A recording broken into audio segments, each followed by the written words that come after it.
दुनिया का सबसे बड़ा सच यही है कि इस धरती पे जिसको जन्म मिला है उसकी मौत होनी ही होनी है। तो ये कहा जाता है कि एक दिन मौत को भी मौत आनी है। इस सच को कई व्यक्ति तो होते हैं जो समझ लेते हैं, कुछ ऐसे भी होते हैं जो इस बात को मानने के लिए राज़ी नहीं होते हैं। ऐसी ही आज की कहानी मैं लेकर लौटा हूँ। इस कहानी में भी ऐसे ही होता है। एक व्यक्ति की मृत्यु हो जाती है, उसके बाद उस मृत्यु होने के बाद उसकी जो डेड बॉडी होती है उसको नहलाया जाता है, उस पे गंगा जल का छिड़काव किया जाता है, उसको नए कपड़े पहनाए जाते हैं, उसको खाने के लिए पूछा जाता है कि तुम क्या खाओगे, तुम्हें क्या खाना है। अगर उधर से कोई भी रिस्पॉन्स न आए फिर भी वह बार बार उससे पूछता है क्या कि तुम क्या खाओगे, तुम्हें कहाँ जाना है, कहाँ नहीं जाना। उसके लिए पूजा भी की जाती है कि हे भगवान, जो इस शरीर के अंदर जो जान थी उसको वापस लौटा दो, इसको खड़ा कर दो। हर जो हम कामना कर सकते थे वो की जाती है, लेकिन उस लाश के अंदर कीड़े पड़ जाते हैं, बदबू आने लग जाती है। लेकिन फिर भी वह मानने के लिए तैयार नहीं था कि ये मर चुका है। आदाब, नमस्कार, शास्त्रीय कल।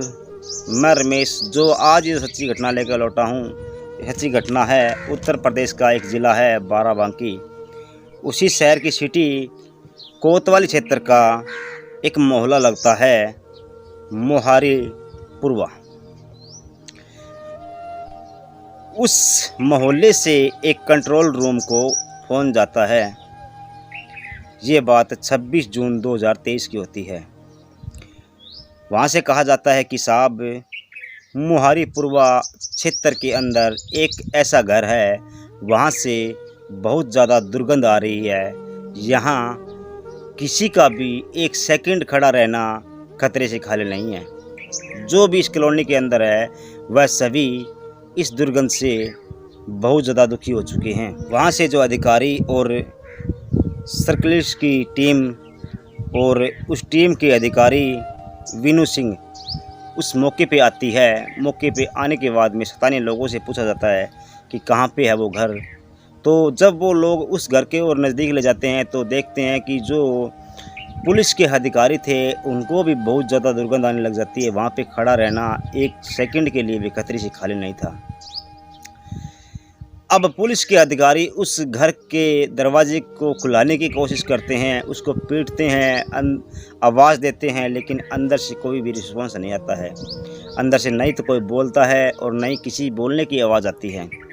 उसके बाद पुलिस के अधिकारी छत के रास्ते से जाते हैं और जब अंदर का मंजर देखते हैं तो वह एक सेकंड के लिए वहाँ खड़े नहीं रह सकते हैं, क्योंकि अंदर जब देखते हैं तो एक डेड बॉडी पड़ी हुई थी।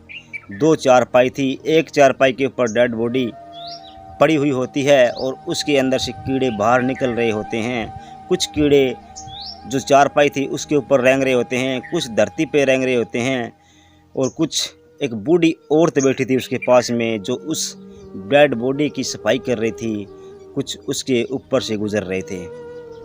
देखने के बाद वह वहाँ से दौड़ते हैं, उस दरवाजे के लिए दौड़ते हैं और दरवाज़ा अंदर से खोलने के बाद वो जब बाहर निकलते हैं तो वह उल्टियों पे उल्टी होने लग जाती है, उनकी तबीयत बिगड़ने लग जाती है। तो उनको शांत किया जाता है, उनको पानी पिलाया जाता है। उसके बाद जब वो अंदर जाते हैं, जो भी अधिकारी अंदर जाते हैं, स्थानीय लोग अंदर जाते हैं, जाने के बाद वहाँ पर किसी का भी 1 मिनट के लिए खड़ा रहना महाभारत हो चुका था, क्योंकि वहाँ पे खड़ा नहीं रहा जा रहा था, इतनी दुर्गंध आ रही थी वहाँ अंदर से।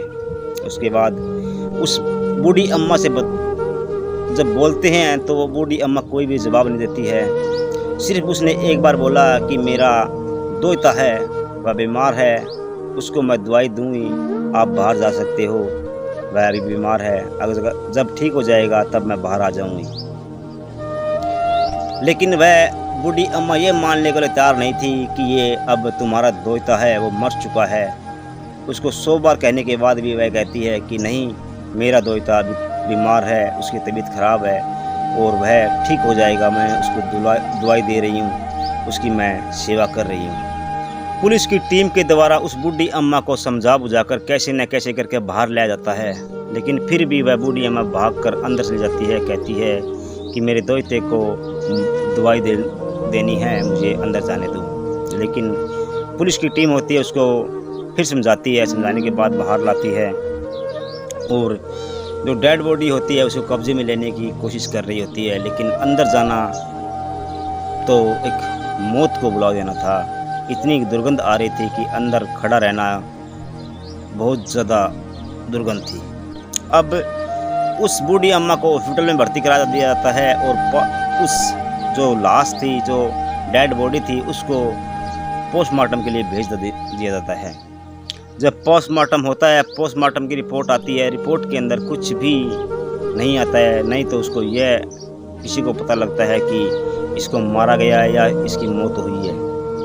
उसके बाद पुलिस के भी को शक होने लगता है कि ये भी पता पोस्टमार्टम के अंदर ये पता नहीं चला कि किसको मारा गया है या खुद मरा या इसकी कत्ल हुई है। उसके बाद पुलिस की टीम जो बॉडी के पार्ट्स होते हैं, कुछ सैंपल्स होते हैं, उसको फॉरेंसिक लैब में भेज दिया जाता है, क्योंकि फॉरेंसिक लैब में जांच होगी। उसके बाद में जो रिपोर्ट आएगी उसके आधार पर कुछ आगे जांच होगी। जब ये स्थानीय लोग से पूछा जाता है कि यहाँ पे कौन कौन रहता है, तो स्थानीय लोग कहते हैं कि यहाँ पर सिर्फ एक ये बूढ़ी अम्मा रहती है और एक इसका जो दोता जो आज दुनिया में नहीं है। सिर्फ यही दो ही यहाँ रहते हैं, नहीं तो ये किसी के घर पे जाते हैं और नहीं किसी को घर पे आने देते हैं, क्योंकि इनके घर पे कोई नहीं जाता है और नहीं बूढ़ी अम्मा है ये जाती है किसी घर पे। उसके बाद स्थानीय लोगों ने बताया कि इसकी एक बेटी है जो लक्ष्मीपुर में रहती है। तो पुलिस की टीम उससे संपर्क करती है। संपर्क करने के बाद उसे बुलाती है। बुलाने के बाद जब वो बेटी आकर के जो बात बताती है, बयान देती है, वो बयान सुन करके सभी का भी सुन करके सभी सन रह जाते हैं। वह लड़की कहती है कि 60 साल तक मेरी अम्मा पुलिस के अंदर होमगार्ड की नौकरी करती है और वह लखनऊ के अंदर उसकी पोस्टिंग होती है।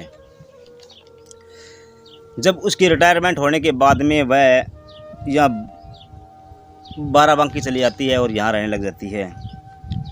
यहाँ मेरे पिता श्री महेंद्र सिंह अग्निहोत्री, मेरे 2 भाई और 2 हम बहनें रहते थे। तो जो मेरी बड़ी बहन है वो कुछ दिन पहले, कुछ साल पहले, यानी जो मृतक था लड़का था, वो जब उसकी उम्र 5 साल की थी, उस टाइम में मेरी बड़े अजीजा और मेरी बड़ी बहन की कार एक्सीडेंट के अंदर मौत हो जाती है। उसके बाद से ये मेरी अम्मा इस लड़के को रख रही थी। उसके बाद वह लड़की कहती है कि मेरे पिता की मृत्यु हो जाती है और जो मेरा बड़ा भाई होता है वह बाराबंकी से बरेली में काम करने के लिए चले जाते हैं, वह वहाँ से वापस नहीं लौटता है। उसके बाद छोटा भाई है, वह भी बाज़ार के अंदर सामान लाने के लिए जाता है, लेकिन वह भी वापस नहीं घर पे आता है। भाई वापस नहीं आता है, भाई भी पता नहीं कहाँ चला जाता है। उसके बाद मेरी अम्मा एक सत्यनारायण नाम का एक सीआरएफ का जवान होता है, उसके साथ में शादी कर लेती है और उसके बाद उसकी भी मृत्यु हो जाती है। अब इस घर के अंदर सिर्फ मेरी माता और यह एक लड़का ही था, क्योंकि जो मेरी भावज थी, मेरी भाभी थी, वह भी यहाँ से चली जाती है। जब मेरे भाई उनका कोई सुराग नहीं होता है कि वो कहाँ से ले गई, अभी तक जीवित है या मर चुकी हैं, तो वह भी नहीं रहती और वही चली जाती है। अब सिर्फ इस घर के अंदर मेरी माँ और ये जो दोता था, यानी मेरी बहन का लड़का था, वह 2 ही रहते थे। तो जो लड़की आई थी वह उस लड़के की मौसी लगती है। उसके बाद एक व्यक्ति जो कि डीएन विश्वकर्मा कहता है कि साहब 10 दिन पहले यह औरत कह रही थी कि मैं एक ऑटो लाने के लिए जा रही हूँ, ऑटो ला करके मेरे जो दोता है उसकी तबीयत ख़राब है, उसको डॉक्टर के पास ले जाऊँगी। लेकिन वह 10 या 15 मिनट बाद में वापस आ जाती है और कहती है कि ऑटो वालों ने मना कर दिया, वो नहीं जा रहा है। और वह इतना कहने के बाद अंदर जाती है और अंदर से अपना दरवाज़ा बंद कर लेती है। तो अब जब उस बूढ़ी औरत से संपर्क किया जाता है, उसके पास से जाकर बयान लिया जाता है, तो भाई यही कहती है कि मेरे दोहते को मेरे पास ले चलो, मुझे उसको दवाई देनी है। लेकिन दोहता तो उसको यह वह कबूल करने के लिए तैयार नहीं थे कि उसका दोहता मर चुका है। अब जब ये बात होने के बाद में वो जो डेड बॉडी होती है, वह डेड बॉडी उस जो मौसी थी उसको बुलाया जाता है, बोला जाता है कि तुम ये डेड बॉडी ले जाओ और इसका अंतिम संस्कार कर दो। तो वह जो उसकी मौसी होती है वह साफ मना कर देती है कि मैं इस डेड बॉडी को नहीं ले जाऊंगी, और वह चली जाती है। ये पता नहीं क्यों, जो कि एक नाते में बेटा ही था, लेकिन फिर भी वह उस डेड बॉडी को नहीं ले जाती है और वह चली जाती है। उसके बाद पुलिसकर्मी ही उस डेड बॉडी का अंतिम संस्कार करती है। उसके बाद अभी तक रिपोर्ट आई नहीं है। फोरेंसिक लैब में जो उसके सैंपल भेजे गए हैं वो अभी तक आए नहीं हैं। जांच अभी तक चल रही है। जब इसकी रिपोर्ट आएगी उसके बाद पता चलेगा कि कौन इसकी मृत्यु हुई है या इसकी कत्ल की गई है, और उसके बाद ही सब जानकारी मिल पाएगी। तो यह थी वीडियो।